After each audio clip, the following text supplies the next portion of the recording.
Good afternoon, ladies and gentlemen, and I think it'd be a good time to start some discussion about what's going on in the world and also in Canada. My concern as a senior, I'm not working anymore, I'm happily retired, but I see a lot of things going on that's going to make it very difficult for the middle class. Now, what's happening, I'll just give you a little bit of a comparative thing so you can take a look at that. Time goes by and things change, and sometimes we don't even know what's going on until we get into a situation where we see the problem happening in a section of society. We first moved to Nelson, BC, 1973. We bought a 3-bedroom house and a full basement for $52,000. Wasn't fancy. It was a house that was moved off the interchange and reset up in the Rosemont, moved from the Rosemont area up to just below the school, halfway up the mountain on the east side. About halfway up the hill with all the streets on it. And we were on a dead-end street, which was the end of 6th Street. So we lived there for a number of years and put a new furnace in and put some more insulation in the ceiling, and it was a great time. 24 years. Now we went from $52,000 to over $300,000 on the resale. That might seem like a good thing for people because you didn't buy it expensive, but then the value went up. At the time, there was 1 year that the value went up by $18,000 in the tax rate. So I complained to City Hall, and we went down and had a kangaroo court thing to challenge why the price of the house, the value of the house had gone up. And we were told by the kangaroo court that, oh, what are you worried about? When you sell it, you'll get more money. So the thing that I retorted, I said, look, you can't just prices just can't keep going up and up and up and up because it's the poor bugger that it has to fit up. Now we see in Vancouver over a number of years where a lot of people came over from Asian countries with a bag of money, and they found a house along the waterfront, and they bought by location. They would walk down, and it wouldn't matter what it was, $1 million, $2 million, or $3 million. They bought by location, and they had a bag full of money. Now that whole thing has migrated right across Canada, and noticeably in Nelson. And what happens? The people from other countries that have a lot of money are actually taking over the good living quarters. And it might seem okay from a business standpoint, but you think about the young people. We're talking about a kid who gets out of school. You know, he'd like to get a good job and earn a fair wage and buy a house. Well, right now, the chances of a young person to get out of school and is buying a house is like, ain't going to happen. Because we're seeing housing, some of the houses are $500,000, $600,000, $700,000, $800,000 and up. Over $1 million in our area. No, unless you've got a lot of money, in a lot of cases, if the parents are well off, they can probably help them.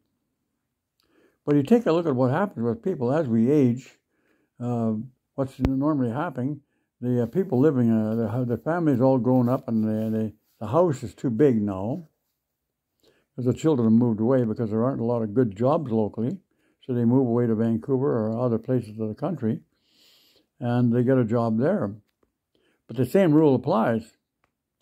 The houses are so damn expensive that they just can't get into them. Now, if both people are working, if the man and the wife both work, they sometimes can pull it off. But you've got to remember one thing, that if you start raising a family, if you have young children come along in the family, pretty soon the wife has to stay home with the children. And so you don't have her salary anymore. And then you got to hire. Sometimes if the one wants to continue to work out, you got to hire a babysitter and becomes the people in the middle class there have been ripped right out of society. It's all being done by people from other countries and rich people that moved to Canada or to Nelson, BC, and also over British Columbia and right across Canada. People with the big money have moved over, and they're buying by location. They buy all the prime locations. And it doesn't matter what's $1 million, $2 million, or $3 million, they scoop it up. Now, in doing that, the politicians will say, oh, hey, no big deal. They can buy a property and everybody's going to be happy. But we've forgotten about the middle class. The poor young people that are coming out of school there, they cannot afford to buy a house. Now, that's very unfair. Because what we're doing is we're taking people leverage by all the money what they've earned over a lifetime. Maybe they've earned big salaries in other countries, worked for big companies, and made big bucks. Now they go and buy prime locations, any place in the world where they want, and pay as much money as it takes, and they don't care.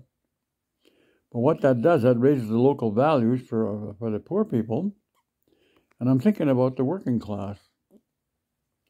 And there's a lot of people that are in a situation where you might have a couple that's working out, and they're not into a high wage class. And to rent an apartment now downtown, you're talking anywhere from $1,200 up to $1,800 to $20 to $2,000 a month. In some places in the Okanagan, it's more. So what's happened?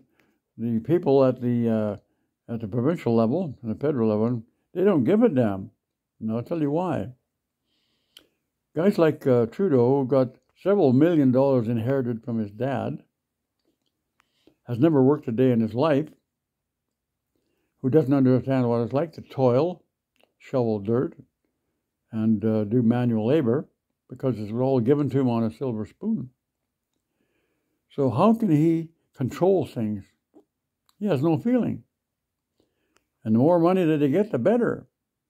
So all the rich friends can just come over and buy stuff and buy up all the prime locations. And the poor middleman, the middle class there, is just out. And with the increase, with the taxes, now with this carbon tax, they're talking about, oh yeah, well you get some money back. Well, excuse me, why would you take money away from somebody and then give it back to them? You're admitting a mistake right there. Don't put a tax on if the people can't afford. So what we do in Canada, and it's happening around the world, the people in the leadership roles are just raising the taxes up and catering to the rich people who enjoy the property costs going up because they can afford it, but the local people can't afford it. So what will happen if we allow this same thing to go on? We're all going to live in chicken coops pretty soon. We'll all be in these prime buildings like they have in France and England, where the property's been so damn expensive. Now everybody's in an apartment block where there's maybe one or 200 units. You don't have a yard to play in. And Canada, we've been spoiled. We've had to use a nice piece of property with a house, nice backyard, a place to park your car. And now those days are slowly creeping away. So what I'm saying is that it's a time that we take these politicians by the throat and say, look, enough is enough. The prices can't keep going up and going up. You should lower the price to down. It's just a matter of adjusting the bloody values at the bank and say, no, we're not going to allow that thing to go on. We're going to drop the prices down, and there's going to be some problems for a while, but the bank has just loaned your money out to you ahead of time anyway, so you're buying your own money slowly from the bank, so they can adjust those prices. If we don't get a handle on the price control, wage and price controls, the wages are fairly reasonable, but the price controls have gone out of whack. The thought of ownership of a house is almost non-existent anymore. So unless we say something about it, what's going to happen? If you're lucky, if your mom and dad live in a town and there's lots of unemployment in town, and the couple or maybe two kids and their wives can live in the same house, that is workable. But in a situation where there's not a lot of good jobs, it's not workable.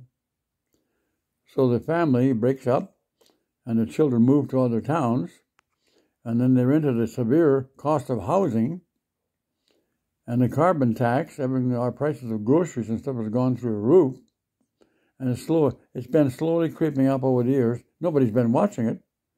They just figure, oh, the taxpayers, don't worry about that. Just raise the price up another 10 cents, another 10 cents, another $1, another $2, another $10, another $100, and the pot right now is almost empty. So the middle class are the ones that are really suffering. The rich people, not a problem. The middle class and the lower class are really suffering. So we need some leadership that will recognize that problem and deal with it. It can be solved. They can stop the price. They can put the ceiling on houses. Say, no, not doing it. It's a matter of going back to the bank and say, no, we're not going to loan money out that high. On that particular property, we demand, we say that the price of that house will be so much and it will not rise above that. And there's no reason why people have to get rich and rich and rich and rich and buy 2 or 3 houses, and the price goes up and you get rich off the sale of a couple of houses. If the prices weren't as high as they are, we wouldn't have the problem. So I'd just like to start a good discussion there about that particular topic, and I see it as a real problem for the middle class, especially the young people getting out of school. They deserve the right to own a home, the same as we did. Now, when we came to Nelson, I'm going to go back to that again. Went from 42,000 to 300. So that in 24 years. That's a pretty big price increase. Yes, we made a few dollars on the sale, but we didn't have to. And I think we should take a longer look at what the investment when children are starting school and going to school, or every kid that's born, there should be a retirement plan put in place for them. So when they get to the point where they're 55 and 60 years old and they have a full retirement program. Now, I paid in 10% into a retirement program all my life, and the pension is beautiful. So what's happening now, people are getting rich off the escalation of house prices. Now, there's no need to have that kind of bucks on housing. It's just a matter of got out of control. The prices of products have gone up, and it just gets turned up more and more and more and more and more. Nobody cares. And it's being driven by people offshore and people with a lot of money who come in and they buy it by location. See a piece of property on the lake, they don't care whether it's 1 million, 2 million, 3 million, 4 million. They just buy it because they got the money. And there's no control. Now, in doing that, that catches on real fast, and the people locally say, oh my God, those guys got $2 million, $3 million for that. I want that for mine. And everybody just jacks their price up. Well, it can't go on forever because we run out of money after a while. And the payments get so damn high, nobody can afford them. And it's really out of balance. And the only people who can put that thing back in balance is the politicians. So unless we scream about it as taxpayers, unless we scream about it, nothing's going to change. So I invite you to take a long look at that, and let's stop allowing the price of property to go back up, bring it back down to a more economical level, and start thinking about some mandatory retirement programs for young people, starting when they're young, starting from the first day they go to work. There's the reason why we can't take 10% off that and put into a retirement program for them, so when they get to a retirement age, they will have money to retire. We don't have to allow the price of their houses to go through the moon. Several $1 million that nobody can afford, except the rich people.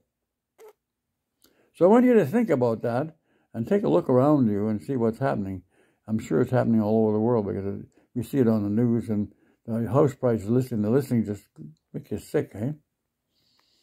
I got a friend now who's selling, and he's hoping to get about $800,000. Well, you know, the house, $100,000 would be reasonable, even $80,000. But it's just because we're priced off the market. We can't continue the way we're going because the people in the middle are just suffering really bad. So have yourself a great day and give it a little thought.